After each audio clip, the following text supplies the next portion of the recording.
Good morning and a very warm and healthy welcome to Colgate's first virtual analyst call. To begin with, I hope you, your near and dear ones, are all safe and healthy. Let me begin by stating, as of this morning, all Colgate India employees and their families are also safe and healthy. First, I want to begin by thanking our consumers for their continued trust and faith they put in our brands every single day. I also want to give a shout out to all our customers, distributors, and suppliers for their enduring partnership and their support during these unprecedented times. Last, but certainly not the least, I want to take a moment to thank each and every one of our employees and their families. Their resilience, passion, commitment has been an absolute source of inspiration for me personally, and one can only help feel proud of being part of the Colgate India family. Moving on to today's agenda, Jacob and I will go through a prepared presentation and subsequently open up for a Q&A session as highlighted at the end. Under normal circumstances, this would have been a lot more interactive and audiovisual, given the audiovisual nature of the content. But given the nature of the call, I will do my very best to make it as engaging as possible to do justice to the brilliant and phenomenal work that has been accomplished by the entire organization. If you recall, when we met maybe about 7 or 8 months ago, we spoke about a sharpened focus on 3 core aspects to make sure that we continue to help drive sustainable, profitable, long-term growth and value for all our stakeholders. While the COVID-19 pandemic has required us to take the right course corrective action, we remain committed to these fundamental building blocks around driving sales growth, maximizing earnings, and of course, thought leadership to continue doing. Let me kick it off with the first one, which is about driving sales growth. In the context of driving sales growth, we spoke about 4 critical pillars of success, and success being defined as making sure we excel with every single stakeholder of ours across each and every one of these pillars. It starts with building brands. Strong brands, as we've already seen in the most recent periods as well, stand the true test of any and every crisis that is thrown at it. Because when people are anxious, when people are nervous, when people are concerned, they often resort, more often than not, they will go back to brands that they've known for years and years on end. They go back to brands they trust. They go back to brands that they put the hands of them and their families, and they've known it for not just a year or two, but have known it for many, many years and have grown up with most of these brands. In the context of that, we start our first pillar as well with making sure that we continue to drive superior brand engagement. At Colgate, we genuinely believe our purpose is about making sure every single person has a future that they can thrive about. In essence, we champion optimism, and we believe that that optimism is brought to life through the power of a smile, or very simply, as we say, smile karo aur shuru ho jao. I'm sure you've seen a lot of material in multiple mediums over the past 6 to 9 months on this front. We typically take stories that represent the evolving conversations in our country and make sure that the brand represents the power of a smile. That even if you take a task of adoption, which perhaps is amongst the most planned and thought through exercise any family undertakes, despite that planning, despite that preparation, when it comes down to that moment of truth, there is still that degree of hesitation, that little bit of anxiousness, those butterflies in the stomach. And we arm our consumer by giving them the positivity, the optimism that a smile can help overcome. In addition to this, we're now looking to make sure that the smile is amplified across multiple touch points, including reality shows, thereby making it a part of the natural lexicon. In effect, every time you think about a smile, you're going to think about us or our brand. The third pillar of making sure the equity continues to become stronger and stronger is about championing causes and people. Ultimately, it is people who make a difference. And time and again, we've seen our wonderful country has some absolutely stunning stories of resilience, perseverance, and overcoming all kinds of hardships. Whether it's Anand Arnold, whether it's Sindhu Tai, or whether it's Divyanshu, each one of them has had a different aspect or a different challenge to deal with. And it's been their optimistic smile that has given them the courage to come out shining. We also make sure that these stories are brought to life across multitude of mediums, whether it's Yashasvi's story on Facebook, whether it's a story on Instagram. We make sure that every Indian consumer has an opportunity to interact and actually see these stories being brought to life. We don't limit ourselves just bigger conversation. We also are a brand that is lighthearted. We're also a brand that is youthful. At the same point in time, while we talk about the bigger context and the societal change that we ultimately want to drive, we also are about having fun. We're also about making sure there are moments that matter and people enjoy themselves in those moments. A recent example is the work that we've done with TikTok in an attempt to engage with the far younger generations of this country. As you can see, by owning the smile again, a simple Smile Day challenge garnered more than almost 2.5 billion eyeballs. A fantastic performance. Another recent accomplishment, and I know each and every one of you is wondering what this picture actually is. And no, it is not a photoshopped picture. This is live, and I can tell you this because I happened to be there when this event actually happened. It was an absolutely proud moment for us when 26,000 children came together at one venue, which was the Kalinga Institute of Social Sciences, and actually brushed their teeth, breaking a world record. Certainly a proud moment for India and, of course, all of us at Colgate India. I also want to again call out the trust and faith put in our brand by our consumers. A great big thank you to every one of them. For the 9th consecutive year, we are India's most trusted oral care brand. Now that's on the core Colgate equity. Given how all of this has delivered in terms of the results, very simply put, as of March 2020, we've had a more than 300 basis point increase in the number of buying households for brand Colgate.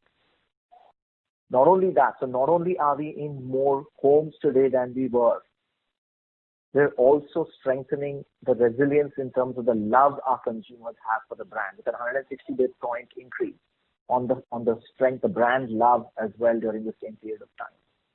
So we're winning hearts, we're winning minds, and most importantly, we're winning at the home, where ultimately the product is put to the final test.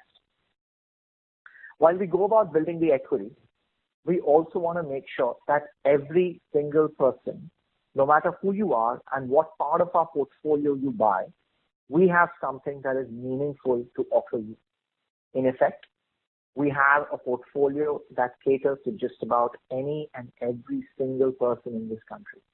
And we do so with the right aspect and with the right communication and the right experience that one would get from that product. Let me start off by Max Fresh, which is our youthful, our freshness bundle, which is all about energy. How we've translated a simple task of a morning brushing routine and that burst of freshness it gives you is about talking in the context of how it helps give har subah de aapko ek nayi shuruaat. No matter what your previous day has been, no matter how many hits, how many misses you've had the previous day, every morning gives you the opportunity for a fantastic new start. And who better than Ranveer Singh to bring this aspect of an energetic start to every morning. Given his natural charisma, his natural bursting of energy, we find him the best ambassador for our brand and constantly look to amplify his experience across multiple vehicles and mediums, including a rap battle, where we were awarded the biggest digital award, the Gold Digital Award for Best Use of Instagram. The second aspect we spoke about, if you remember, and I couldn't talk much at that point when the questions asked of me was on what are we doing about Ved Shakti. And if you recall, I spoke to you about the fact that there is something new and different brewing. And it's about a bigger take on the core of the consumer opportunity versus yet another Ayurvedic product. I'm pleased to say that as of Jan-Feb, we've gone live with a more proactive approach that structurally helps to resolve bigger problems for consumers by truly adding value in an area of expertise that we are extremely familiar with, which is the mouth of a consumer. And very, very simply put, it is all about Muh Swachh to Aap Healthy, making a connection between keeping the overall health of your mouth and thereby improving your overall health. So the mouth and the body connection. We've launched this campaign. Interestingly enough, this was done proactively way before COVID and has only heightened and has actually amplified and has seen consumer traction even more given the nature of the pandemic that's hit us. This was done again across multiple touch points, making sure that we brought it to life across every single opportunity where a consumer had a chance to interact with our brand across the entire buying process.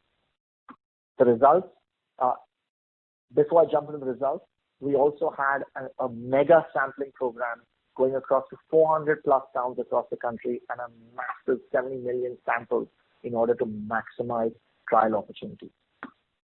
I think the results speak for themselves. We've seen excellent positive traction, plus 15% in terms of awareness, almost 10 times new trials, and a 2x increase in household penetration for Ved Shakti. The second pillar of growth is innovation. Again, when we spoke to you earlier, we said you will see an amplified series of initiatives from us. We continue to stay true to that intent and the name. It begins with the relaunch of our flagship variant, which is Colgate Strong Teeth. Again, an innovation that was born in India, for India, first in India, and is now actually being taken all over the world. It's absolutely revolutionary in terms of how it works, because the research has been going on for a bit with over 18,000 people participating in what we've been able to build for our flagship business. The power of the solution lies in the structure of the formula. It literally is like a smart formula where it feeds the good bacteria in your mouth while weakening the bad ones and ultimately giving you 4 times strengthening power for your teeth. I can confidently tell you no other toothpaste can strengthen your teeth more than Colgate Strong Teeth. We brought this to life again through a multitude of mediums, making sure that whether you were in the smallest villages of rural India and could only spend 10 rupees on a toothpaste, we still made sure that the best formula was in the 10 rupee product as well, not compromising a single opportunity to improve overall oral health of our consumers in this country. The flip side to it, completely very different, largely urban, largely metro, largely modern trade driven, is maximizing on the charcoal opportunity. We launched this product about 4 months ago and it's seen some phenomenal traction despite even the COVID pandemic that's hit us. Again, largely urban and modern trade oriented, the focus here is about amplifying a current rage and trend around charcoal ingredients. Believe it or not, it's actually a black toothpaste, and it's the first black toothpaste, not just in India, but anywhere in the world. We make sure that different facets and different consumer groups of ours also build meaningful businesses. Kids, and most recently the concern that mothers have with all the kinds of additives that are typically found in a lot of children's products. Our new line of Colgate Kids products at a premium price make sure that we have 0 artificial colors, 0 artificial preservatives, 0 flavors, and 0 sweeteners. Again, this is largely focused on modern trade and urban India. We don't stop just on the toothpaste front. From a toothbrushes side, we're looking to amplify not just the charcoal phenomenon, but the broader natural ingredient trend with the launch of Colgate Zigzag Neem, along with Super Flexi Charcoal and Zigzag Charcoal brushes as well. I'm also extremely excited to launch our first ever Colgate Bamboo Brush. Again, this comes with a bamboo handle, completely recyclable, 0 plastic packaging, and the bristles themselves, once again, infused with bamboo charcoal. On the electric or the power side, we continue to amplify our portfolio slowly but surely. We're powering up the brushing experience with the launch of our battery brushes, which allow for a very meaningful and powerful brushing experience at an affordable price as well. For those of consumers who want to make that transition from a manual brush into the world of battery and electrical, this offers the first stepping stone into that new and different world. Our innovation efforts have not stopped in oral care.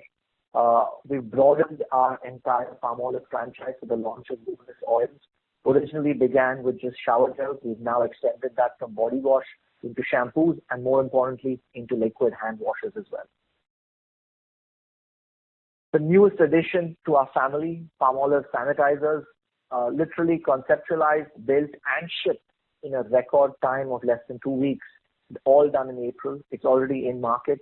Hopefully when the markets do open up and you have an opportunity to step out, you will go up and pick this up. I've been using it and I can guarantee you it's a fantastic product, not just in terms of how it works, in terms of its 99% germ kill, but more importantly, it brings the Palmolive brand to life by caring for your hands and giving you a very pleasant fragrance experience as well. The third pillar is about winning in emerging REs. There's always been conversations on how are we seeing growth opportunities across the REs and whether are we too wholesale focused or not. Let me reassure you that we believe in fishing where the fish are and make sure that our go-to-market strategies are representative of where growth and where the consumers are actually shopping. I'll kick it off with e-commerce. I'm pleased to say that we've got a dedicated e-commerce team in place. Within just 60 days in the last month, couple of months of 2019, we kicked off a young dynamic team as a separate business unit dedicated exclusively to our e-com business. We've got a great portfolio made for e-com and our customer engagement platforms and partnerships are well underway. I think the results speak to themselves, not just in terms of the 3-4 years of history, but even if I take a closer look at the first quarter, you can see our market shares, performances in e-com are already up 200 bips versus our history. Not only that, despite the COVID situation and many platforms being challenged on labor and delivery issues, we've continued to see strong double-digit growth in the YTD period so far this year in the calendar year. The second emerging RE is modern trade. Again, we've sharpened our focus in terms of our portfolio. So our portfolio, and you've seen some of these products, very distinctive, very different, very meaningful for a consumer who's looking for different things. Obviously priced differently, obviously packaged differently, and even sized differently. Because our learnings continue to indicate that shoppers in this area are looking for very different things from what they would classically purchase in their own kirana store. Second, demand generation models here require us to be different. It is about in-store visibility. It is about becoming irresistible as a brand and making sure that entire experience is brought to life at that point of purchase. Again here, the results speak for themselves. More than a 2x growth in the overall business over the years. But again, more importantly, even if we take a nearer-term outlook to it, our market shares are up 160 basis points in overall modern trade India as of the first quarter this year itself. The fourth pillar is about our continuing our strength. We've all spoken about this many, many times. While we continue to make sure that we win in the emerging REs, we can never forget the core of our business, which is the distributors. They remain the backbone of our operations. They remain the key as to how we're able to cover the phenomenal number of stores that we do cover and make sure that Colgate is amongst the most well-distributed brands in the country. In the last survey that was done amongst distributors, Colgate as an organization did exceedingly well, not just coming in as the most preferred partner to work by a sizable disadvantage, but also when you put it up against some of our other peer group companies who have a much wider range of categories, this certainly is a moment of pride for every one of us. In the context of making sure that we are protecting the core of our business, we've also introduced multiple mechanisms, multiple vehicles and solutions that cater to the wholesale channel again.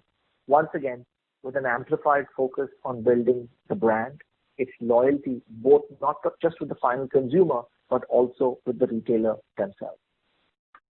The third aspect of our go-to-market is a continued effort to digitize and amplify our transformation on this front. Whether it's technology simplification and handheld devices to our salesmen, whether it's communication between our distributors, our organization, and whether it's simple analytical dashboards that allow people on the ground to make the right decisions every single day, real time. all our efforts on the technological front are amplified towards getting our productivity right and making sure that we're empowering our people to take the right decisions based on what data is applicable to them. Interestingly enough, COVID also gave us an opportunity to try new things.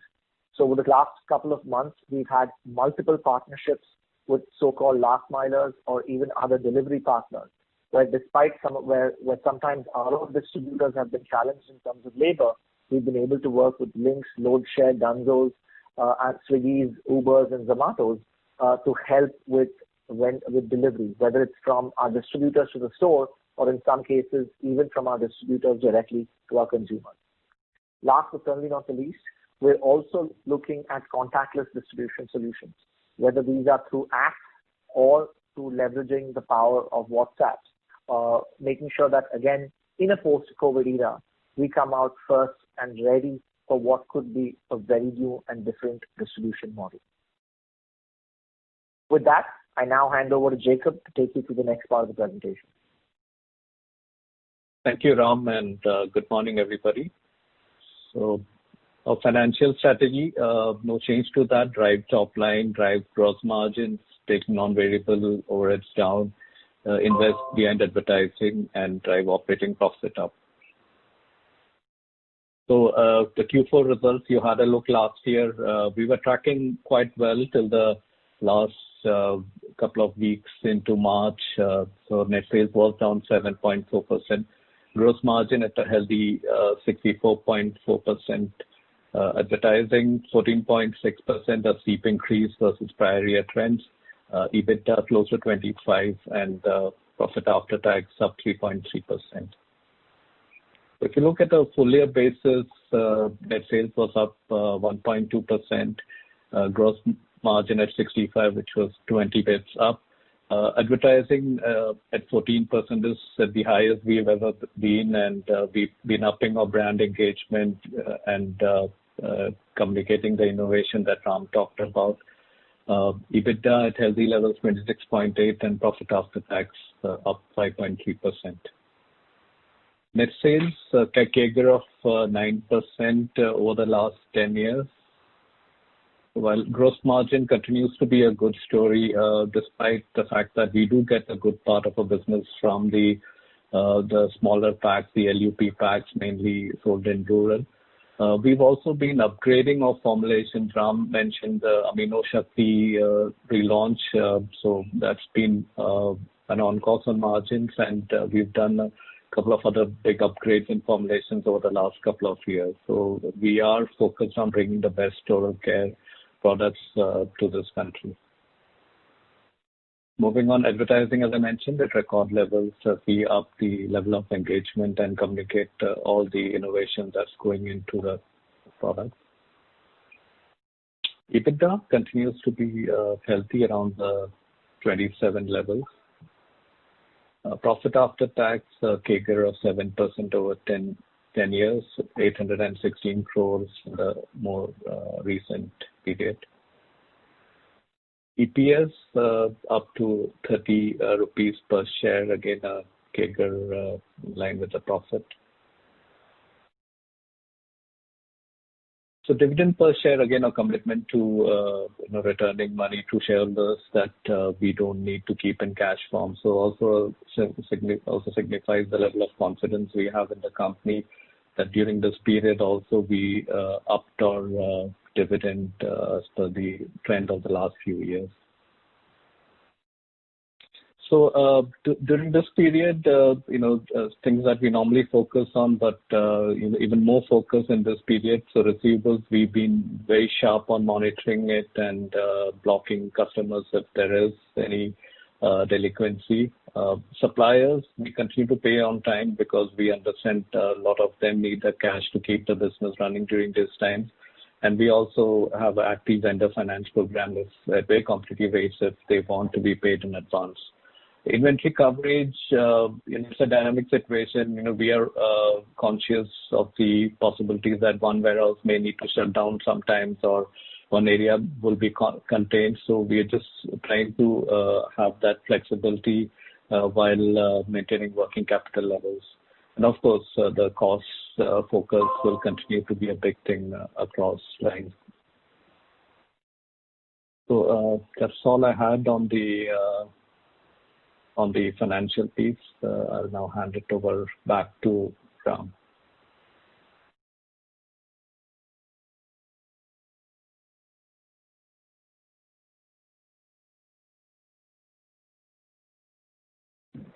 So can we open the call for a Q&A session now? No, there is a bit more left. So sure. Over to you, sir. Ram, just can you give the controls to Ram?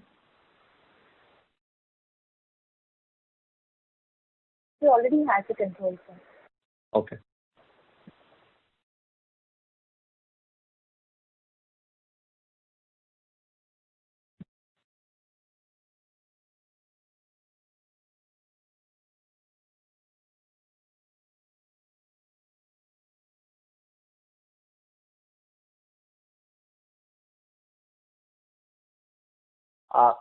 Let me kick off the last and equally important section in terms of our ability on how we lead to win.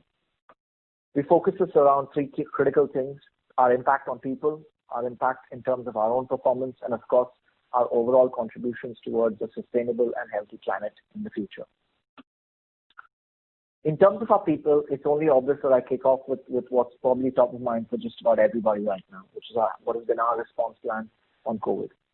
First and foremost, I'm pleased to state that we made sizable contributions to make sure that we've given ration kits, oral health packs focused towards all the underprivileged or challenged communities during the last 6 to 8 weeks.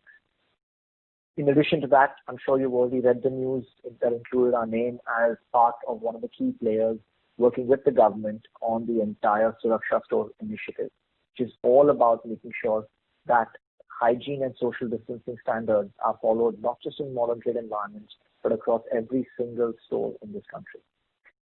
Third, a project that we're very, very excited about. As you can imagine, the dentist community or the dental professionals are amongst the highest risk communities, and most dental practitioners, almost all dental practitioners, have been forced to shut their respective practices over the last 8 weeks or so.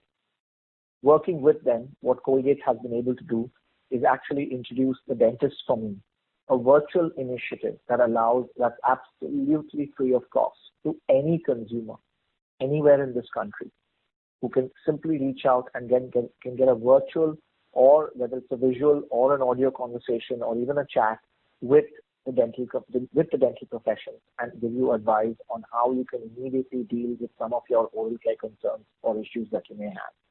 We've tied up with more than 250 dentists, and within an extremely short period, we've had quite a stellar response with more than 5,000 plus people already targeting or already reaching out to these dentists itself. In addition to this, we're extremely mindful of making sure that they're maintaining the highest hygiene, sanitation, and social distancing norms across every single one of our own facilities. Whether it's our factories, including the way they work, the way they're picked up, or our warehouse teams and the full PPE gear that they actually use when working in any one of our warehouses, and including our own sales team, that when they're interacting, whether it's a distributor or whether it's a store owner or a customer of ours, they themselves are practicing all required hygiene and social distancing norms. In terms of our continued efforts on the broader side of improving oral health and defining an oral health strategy and a shift towards an improved oral health approach in this country, we're proud of our flagship BSBF program. I'm pleased to say, since its inception, we're now at almost about 170 million children reached through this program. In addition to that, making sure that we remain sustainable in our approach to all our production capabilities, whether it's the utilization of water in our plants, whether it's self-generated power, whether it's LEED certification, we're making sure that we remain at the cutting edge of all sustainability efforts and ahead of the curve, both in terms of the norms as well as what industry standards require us to be at. From a planet point of view, water remains a critical priority, as you can well imagine. There's a large part of India that still struggles with decent drinking water. We partnered with organizations such as Water for People. This is an initiative that we've undertaken in Maharashtra and looking to supply water in the district, in the region of Amravati district. We're also partnering with the likes of Pratham, with the likes of Shikshadan and Seva Mandir, with women's self-help groups, and also our continuing efforts to empower children with education across different aspects. So with that, Jacob and I come to the conclusion of our prepared remarks. We will now hand over to the operator once again to help with any Q&As that you may have for us. Before I end, let me once again say to every one of you, wish you and your respective families a safe and healthy week, day, month ahead. Smile karo aur shuru ho jao.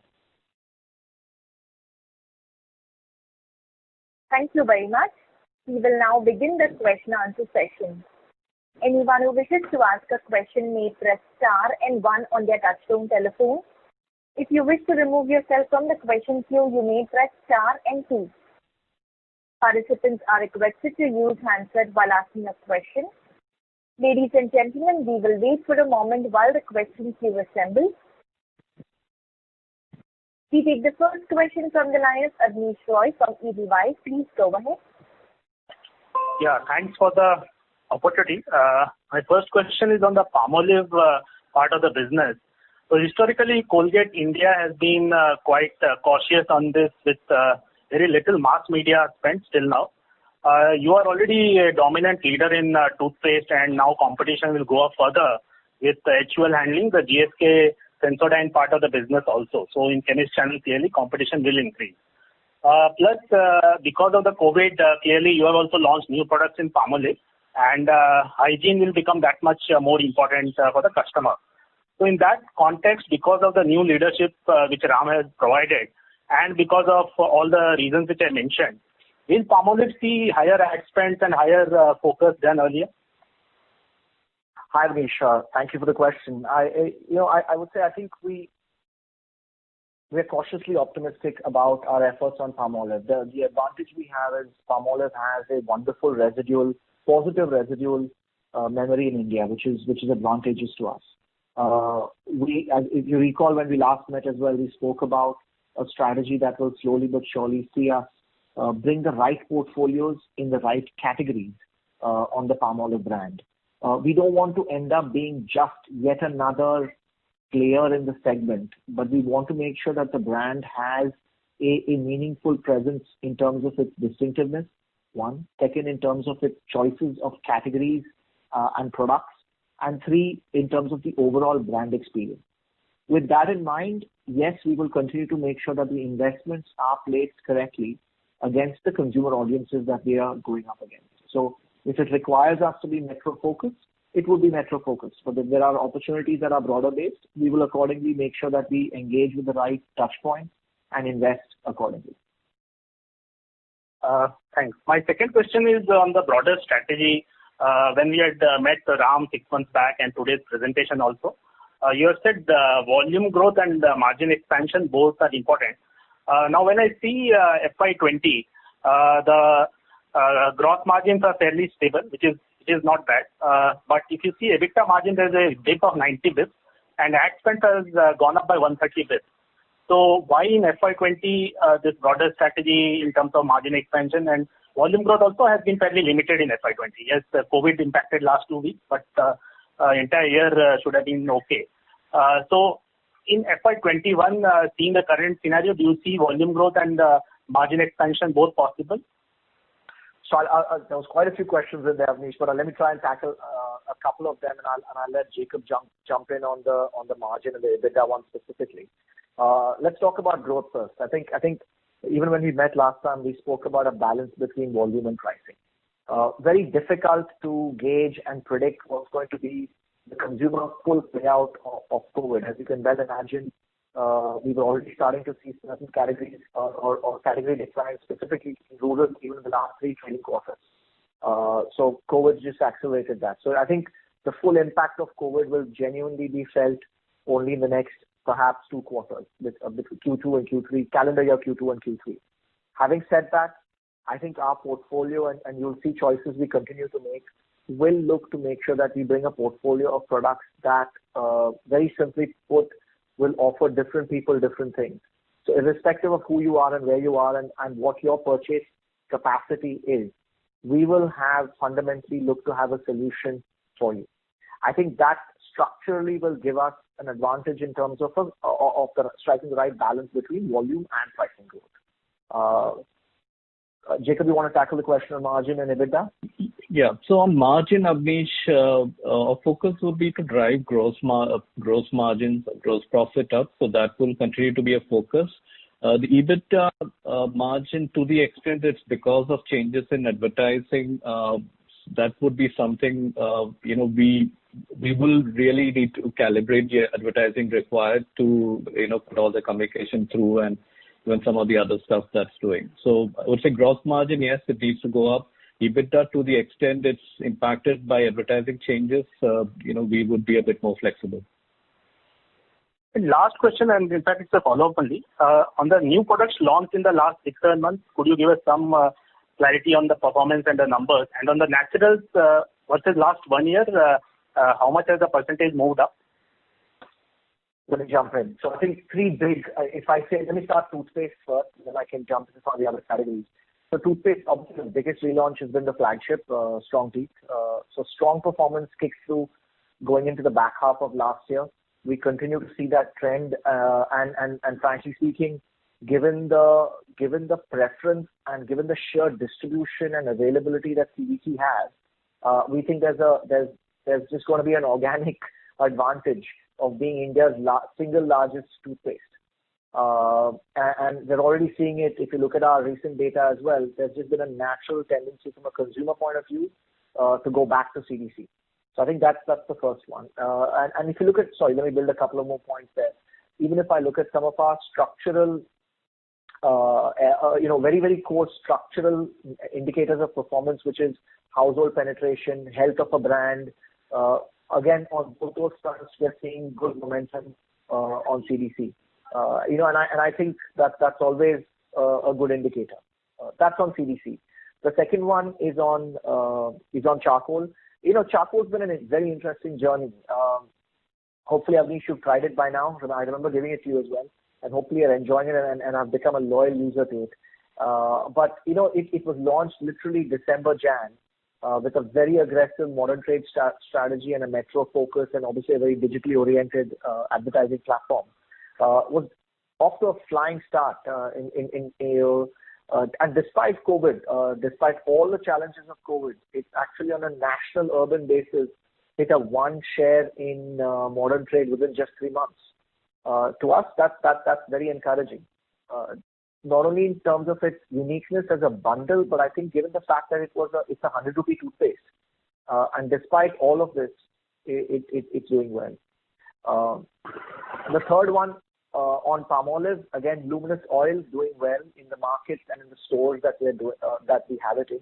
On liquid hand wash and on sanitizers, we've literally just launched them in the market. I mean, hand sanitizers, it's not even been about 5 weeks, I guess, 5.5 weeks or so. And hand wash has been about a month and a half, maybe 2 months. So, and obviously these are seeing good demand simply because of the condition. So it's hard to gauge if it's the absoluteness of the performance independent of the circumstances. That's all. Okay. That's all from me. Thanks a lot. Thank you. Thank you. Stay safe and healthy, Avnish. Before we take the next question, I'd like to remind all participants, if you have a question, you may press star and 1, and also requesting all participants to please limit your question to 2 per participant only. You may come back in the question queue if you have a follow-up. Next question is from the line of Latika Chopra from JP Morgan. Please go ahead. Yeah, hi. Thanks for the opportunity. If you could just walk us through, your growth profile, how it changed between Jan, Feb, then to March, and what you're recently noticing post-March. And in that context, what is the current, scale up that you're seeing across your manufacturing and distribution channels? Sure. Hi, Latika. How are you? Good to hear from you. I'll kick it off, and if Jacob, if you feel I missed something, please add any additional color that you think would be necessary. So let me start with the growth profile. I think Jacob touched upon it a little bit. Heading, pre-COVID, I think we were having a stellar quarter. We were tracking extremely well on just about every internal metric that we would have liked to. Unfortunately, the last 10 days of March impacted the entire quarter. Simply not because I think the brand isn't in demand. I think it was a simple function of a consumer's physical inability to go and buy a product, and similarly, our challenge in terms of making sure that the product was available. So let me start off with that gives you a sense of where we were on the quarter prior to COVID hitting us. Subsequently, once COVID hit, I think I'll break it down into 3 periods of time, right? Which is, let's say, from the lockdowns around March 23rd, give or take, till about April 10th. Then the back half of April, and then how May is looking.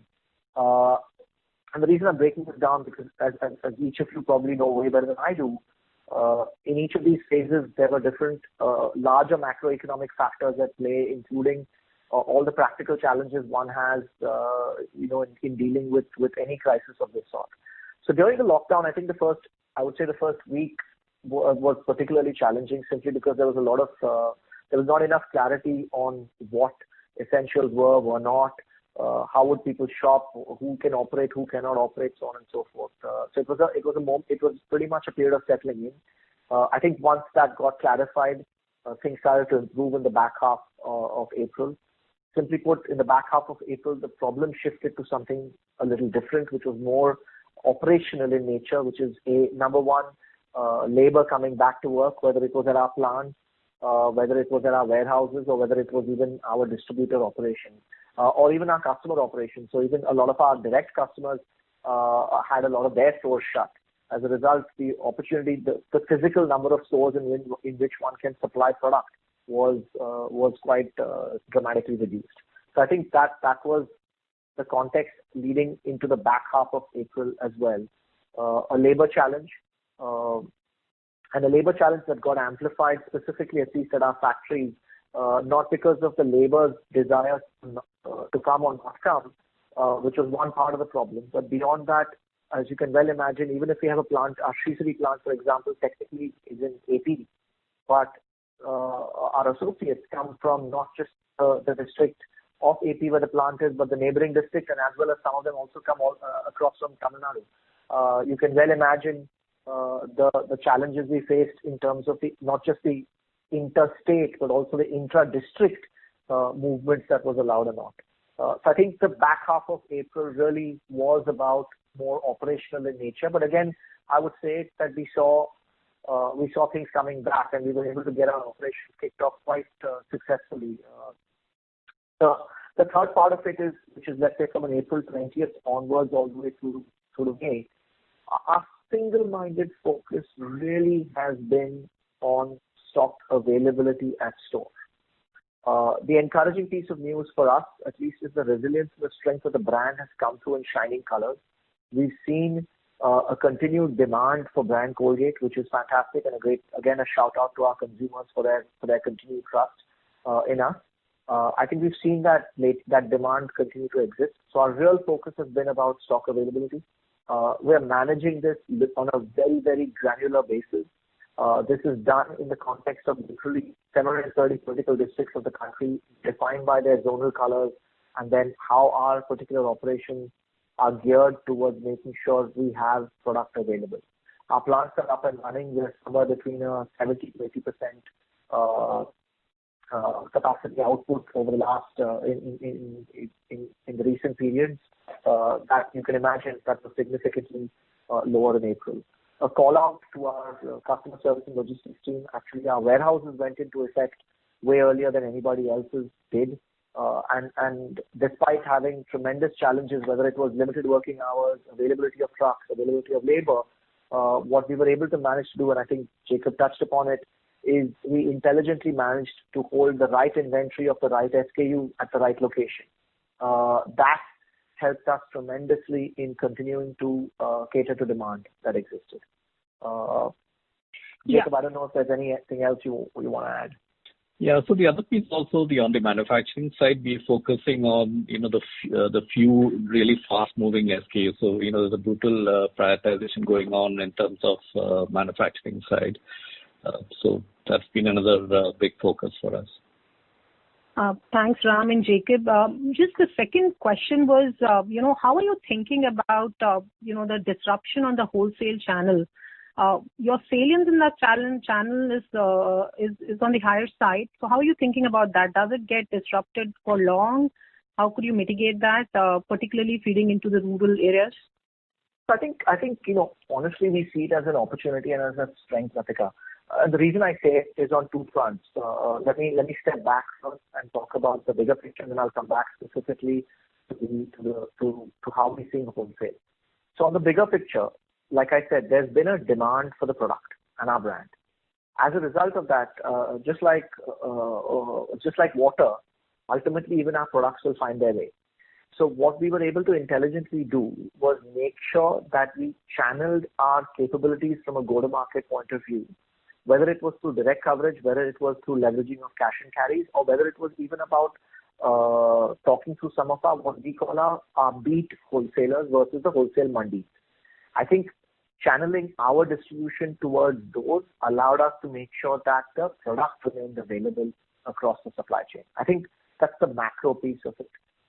From a specific area of focus on wholesale, the good thing about the wholesale channel is that they're resilient, number one. The second good thing is, at least from our point of view, is that typically a wholesaler will only stock products that have tremendously high velocity, because even they are equally uncertain and do not want to lock up their liquidity on something that's going to be stuck with them. So when it comes to that, since we said quite a few of our SKUs are cash, because the speed at which or the velocity with which they can flow through the system, it allows a wholesaler to accept a little bit more risk with us. Now, the second part of it, which is perhaps the more challenging one even for us, because it's a little bit of unknown, is when will the entire mandi or a wholesale mandi function at 100% operational level? And like I said, while we remain conscious and keep a close monitoring and an outlook as to when that is going to happen, we are compensating that with all our other go-to-market efforts and tools, whether it's a direct coverage, whether it's a beat wholesaler, or whether it's a cash and carry. Sure. Thank you so much, Ram, and wish you the best. Thank you. You too. Stay healthy and stay safe, Lavika. Thank you. Thank you. We take the next question from the line of Vivek Maheshwari from Jefferies. Please go ahead. Hello, am I audible? Yes. Hi, Vivek. Hi, Ram. Hi. Very interesting presentation. I must compliment you for that. But, I was hoping to see some, market share slides, something that you usually present. So can you just talk about overall market share as well as market share in the natural segment, how it has trended, let's say, leave aside 2020, but let's say until 2019, what was the trend that you were seeing? That's question number one. Okay. So market shares remained stable in 2019, slightly down. Volume was healthy and comfortable. I think 2020 or the first 3-4 months that we're seeing so far has seen us pick up shares consecutively for almost, depending on which retail environment, we continue to be heading in the right direction. And we're monitoring, we're obviously there's going to be a delay even in Nielsen data coming into us. But having said that, we're closely monitoring our scan shares as well, which is the data that we directly get from our customers. And I can tell you that pretty much 3-4 months consecutively on a run, we've been seeing share growth and momentum. So I think that's good news heading on that front. Even March, despite all the noise and news that happened everywhere, our overall shares were up 80 bits on a national basis. For a brand like us to grow 80 bits in a month on a national basis is commendable.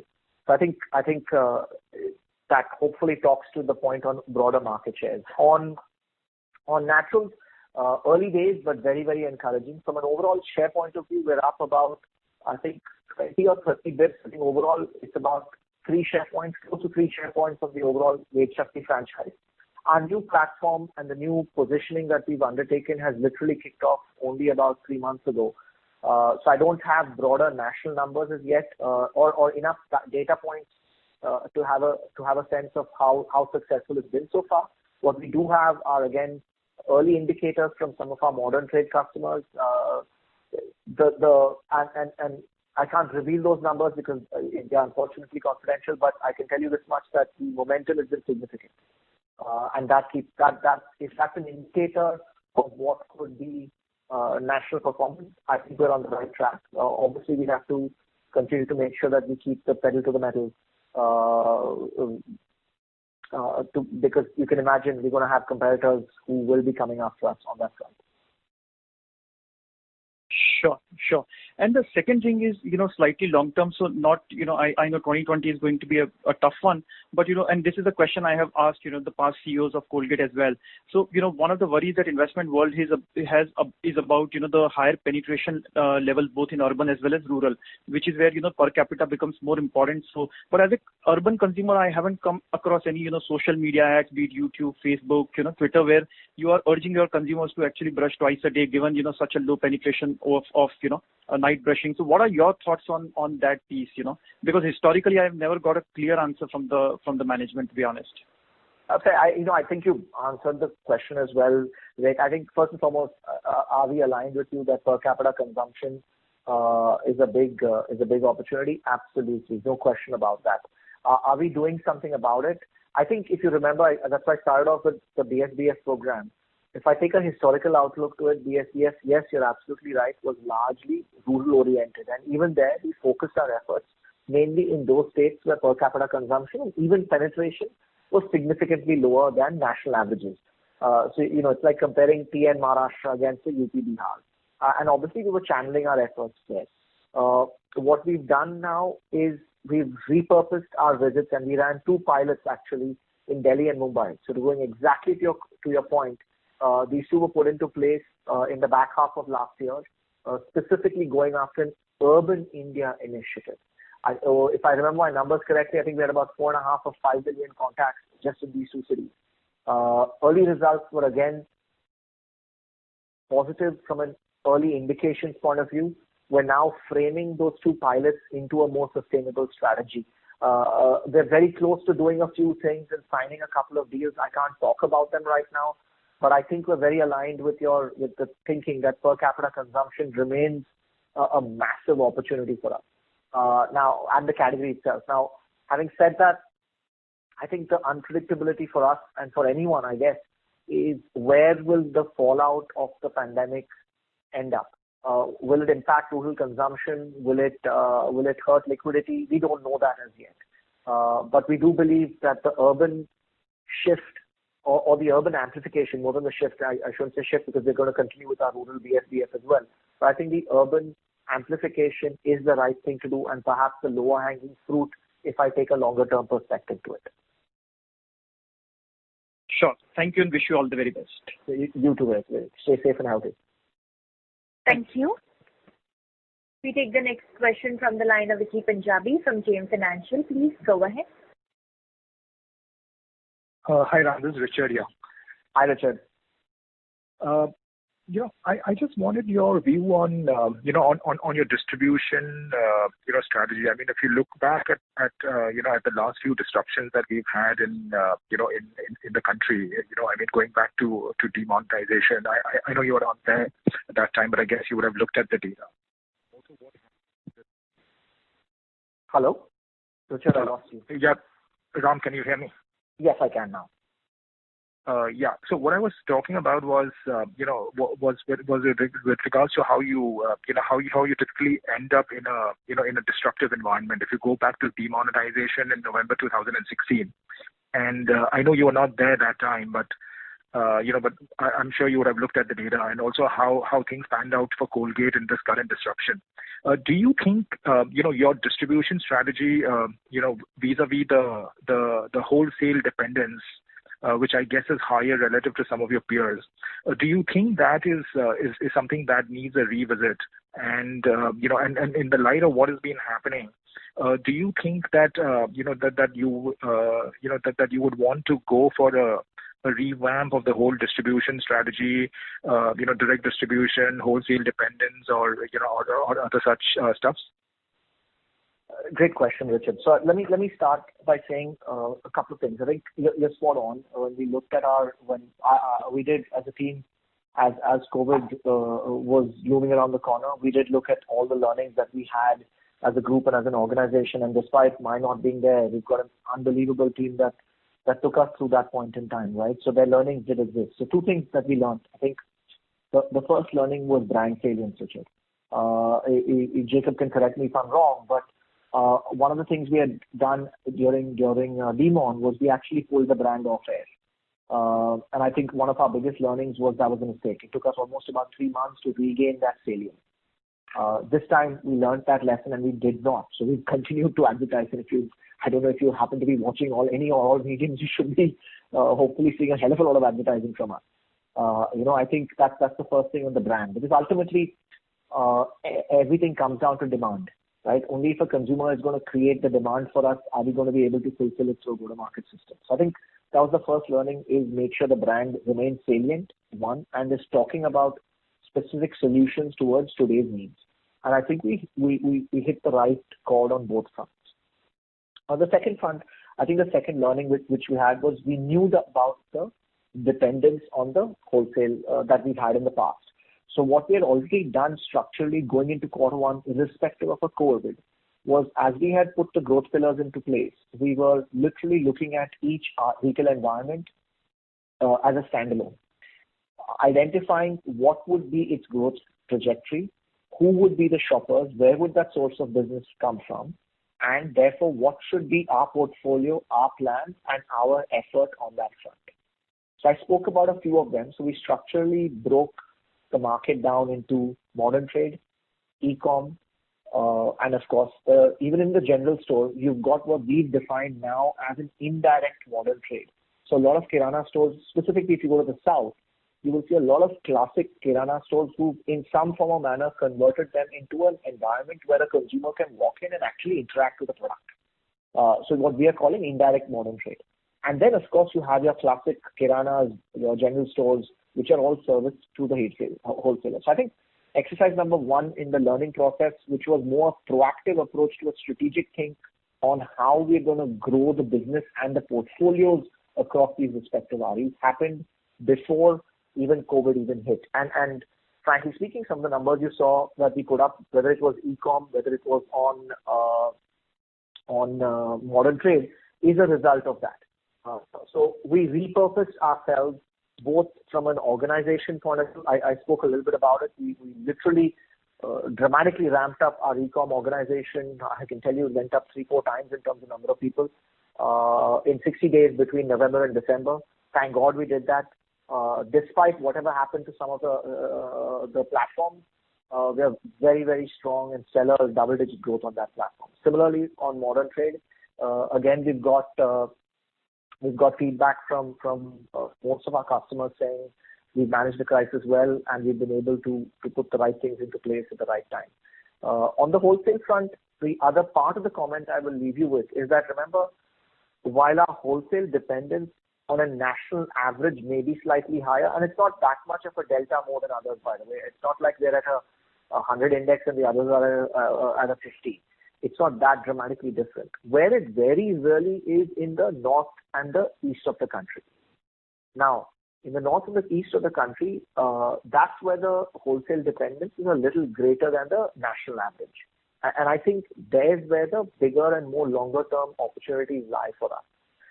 Now, north is a little easier than the east, simply because of geography, how the markets are set up, and frankly speaking, logistics and availability of quality distributors and distribution mechanisms that exist there. So I think that's how we are looking to constantly evolve both our strategy in terms of defining where growth will come from, how will that growth come, and then making sure that we have the right portfolio and the right organizational structures in place to go out and address that. Thank you. We take the next question from the line of Manoj Menon from ICICI Securities. Also, before that, I would like to remind participants, please limit your question to 2 per participant. Thank you. Please go ahead, Mr. Menon. Mr. Manoj Menon from ICICI Securities, your line is unmuted. You may please go ahead with your question. As there is no response from the current participant, we take the next question from the line of Shirish Pardeshi from Centrum Broking. Please go ahead. Yeah, hi Ram, hi Jacob, good afternoon. Hey Shirish, great to hear from you. Hi Shirish. Good, thanks. Just two fundamental questions. I think first I must congratulate to Ram from bringing in a new thinking that BSBF program, which was driven towards rural, at least there is a change in thinking. So I'm sure you will see the good result going forward. So congratulations for that. The second part which is there is that traditionally we are seeing that last 5-6 odd quarters, the toothpaste category growth is under pressure. So fundamentally, if I understand correctly, the category drivers which has happened 3 years before with the natural segment taking a lead, freshness is growing. Why the whole category is struggling to come back? I mean, I do understand twice a day brushing and the frequency of consumption is the challenge, but some of the category growth is not growing. So any insights on that? Sure. Thanks, Shirish. Trust you're all well and healthy. Let me just clarify one thing. I think I'll go back and say on BSBF, we're making sure we're doing both, Shirish. I think we do not want to give up on the longer term and all the hard work we put into rural India. At the same point in time, we're making sure that we are starting the efforts with the 2 pilots I spoke about. So it's more about making sure we strike the right balance between urban and rural India, because I think there's per capita consumption opportunities on both ends of the spectrum. On category growth, I think it's been a tale of two, tale of two cities, right? Rural consumption was the one that actually had started seeing the slowdown, and that pretty much had kicked in from I would say calendar Q3 of 2019 itself, and largely driven by liquidity challenges. So it's not a unique thing that was seen on toothpaste alone. I know we were seeing it on multiple categories. So it was a broader macro issue more than anything else. Urban consumption actually had not seen that bad of a decline. So it was largely a rural phenomenon affecting the entire broader market. Now, I'm saying this before Q1. Q1 obviously has changed things, and I think Q2 will only continue to change because Q1 only has March, and March only for the last 10 days or so. So I think urban, the bigger drivers for urban India growth, or why urban India growth continue to sustain, at least from our perspective and our hypotheses, was a couple of things. One is a radical shift or big shifts that happened in the context of retail environments. I think that change and that structural where consumers shop change had a positive impact on the category, simply because when somebody entered a modern trade environment to shop, the expectations were very different from that of walking into a kirana store. And therefore, the same consumer was often willing to pay a higher price or buy a more premium product at a modern trade environment. So one witnessed a lot of that value growth coming onto it. Second, I think the customers or the big guys themselves put in a lot of effort to drive traffic, whether it's the big days, whether it's the big events, whether it's their own loyalty programs. You saw a lot of effort being put in on part of the customers themselves, and I think that gave the second impetus, so to speak, to see better category growth in urban. Now, where and how life plays out in the next 2 quarters, good question, Shirish. I don't think any one of us will be able to predict what that's going to be like. Yeah, I'll just follow up on that. What is the CY19 category growth? Full year? Oral care? Toothpaste. For toothpaste or for... Toothpaste. Sorry, I missed your question, Shirish. What is the category? I'm asking what is the toothpaste category growth for CY19 and maybe if you can say Jan-Feb. Okay. So full year value growth for Nielsen. Full year value growth was about 4%, and quarter one, if I take quarter one, about 2%. On volume was flat for 2019, and quarter one is about negative 3%. Okay. Just what value? Yeah. Thank you for that. And my last question is on the toothbrush. I think recently we have seen that there are a lot of challenges, and we see the regional competition. Even Delhi player has become suddenly active in toothbrush. So would you be able to elaborate what's happening in the toothbrush category? Because we are seeing that we also had the winning proposition in toothbrush, but even the sales is not meeting up the expectations. So on toothbrush, I would start off by saying it's still work in progress for us, Krish. I think we've identified it as a bigger challenge for us. We missed the boat on innovation, frankly speaking. You're now seeing from us, what you're seeing really is an accelerated efforts to catch up and then ultimately step up to a place to lead that entire process. If you recall back, India invented Superflexi, India invented Zigzag, India invented a lot of these things, and we just have to keep the momentum back on it. So all the good work that we've done on toothpaste, or we've started to do on toothpaste, we've got to replicate that on toothbrush as well. So and we've got a toothbrush has two aspects to it. Like I said, one is obviously the innovation side, and second, it's got a very big trade play. From a trade point of view, we've got to remain competitive. We've got to make sure that if our brushes have a higher stock weight, then you're going to end up winning, because quite often a consumer, specifically in smaller stores and smaller markets, may not remember what brand he or she bought last. So I think innovation and more competitive posture in terms of our trade outlook. Thank you. We take the last question from the line of Arnab Mitra from Credit Suisse. Please go ahead. Yeah, hi. Thanks for taking my question. My first question was on the natural segment. If you could give an update on what's happened last year. Has this segment still grown faster than the market? And within this segment, I know Ved Shakti, you've taken a lot of actions. But do you think what you've got is enough? Do you need to expand the portfolio more here, given that there are some taste profiles and product profiles which you still don't have in your portfolio? Great question. So I think naturals has grown, and yes, it's certainly grown faster than the rest of the category, given what I just stated on the category numbers. And our business has grown extremely well as well. So I think, like I said, when we met last time, we spoke about the fact that when we launched the product, I think we've got a fantastic product. Our challenge was a proposition that was uniquely or distinctively us. In all our consumer work that we've done, the product remains something that consumers actually like and enjoy. And more importantly, families like it and enjoy it, and children like it. They find it at the right level of what one in our world would call spice level. So it has that level of spice that a child or children in a family can manage, while still having that required aftertaste or that after-mouth feel that one expects from a natural bundle. So I think on the product side, I think we always felt good about what we had. Our biggest issue was a proposition that was uniquely Colgate. We were very clear that we cannot try to be someone else, and honestly, we don't want to be someone else. There is value in who we are, and our focus has really been about how does one translate our strength, our skill, our credibility into the world of Ayurveda.